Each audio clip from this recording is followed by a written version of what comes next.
guys, welcome back to another great day. Today I'm going to be answering the most asked question I've been getting lately about my Ford Bronco, and that is how I mounted the fog lights to my modular bumper. And today I'm going to show you guys exactly what I did, what I used, and what lights they are, and how you can accomplish the same thing. So let's get to it. Guys, so this is my 2021 Ford Bronco Wild Track, and everything you see on here, I've done a video on it in the past. So if you're interested in something that you see here, like I said, the rack, the pillow lights, the RPG lift, the tires and wheels, especially the Raptor grill lights, everything you see. Let me turn off the radio. As you can hear, I've been working on a little bit something with a buddy of mine, and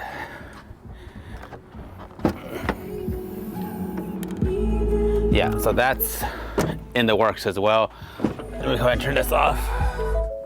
Lights are Baja Design Squadron Pros.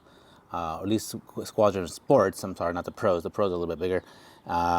And I've had these honestly for the last probably 4 or 5 years, and they work great. I've had these in the last 2 vehicles. I had it on my Ford Raptor.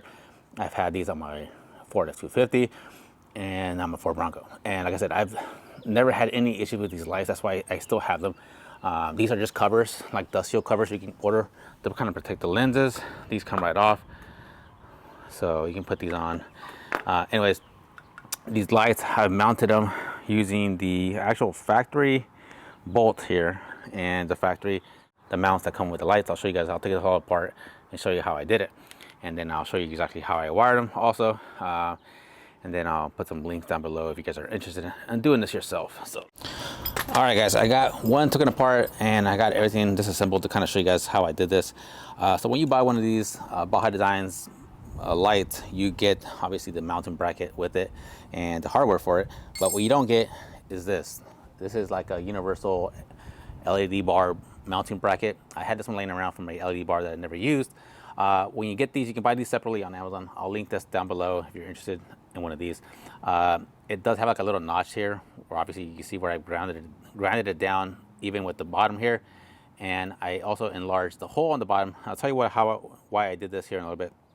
So the factory bolts here on the modular bumper, on the back side, the bumper is not flat. So it's got like a nutsert that looks basically like this on the back side that sticks up. So when you bolt this down, kind of give you guys a demonstration here what it looks like. It looks like this on the back side. So when you go to put this bracket up here, it's not going to sit flush. It's actually going to sit on top of here because this hole's not too big, so it's not big enough. So I enlarged this hole, so when you put this on the back side, it'll sit flush with the bumper, and the stud sticks past the bracket. And then I can go ahead and put a nut on here, and if you don't grind this down, this nut obviously will not sit flush with the bracket, securing it down. That's basically what I did. And then that will hold it for you right here like this. And then I went ahead and grabbed my bracket, and you can put it anywhere on this ridge here. And I had to enlarge the hole for the stud, or at least for the bolt. So I wanted mine to sit flush here. So I just marked it where I wanted it. And then I drilled the hole a little bit bigger. So that way when I go ahead and put the bracket on here, it'll fit right through here. And then I went ahead and secured it down on the backside with the hardware that it came with. And that is basically it. And then we can go ahead and put our light on and mount it together right here. So that's what I did. That's how it looks like. And as far as wiring the lights, I do have the auxiliary switches. So I do have an auxiliary wire here on the grill. So I just utilized that for my power. And then I just grounded it back here behind the frame rail. So that was it. That's pretty simple. Like I said, if you guys have any more questions about any of this or any of the stuff that you just saw, please put in the comments down below. All right, so that's basically the setup on the lights. If you have any questions about anything else that you saw on the Bronco, go check out my channel. I have videos on all that stuff, minus the sub. That is still to come. So if you're interested in that, please subscribe and you'll get notified about that as well. That does it for today's video. If you guys have any questions, put in the comments down below and I'll try to get to you as soon as I can. So please like, please subscribe. See you guys on the next one.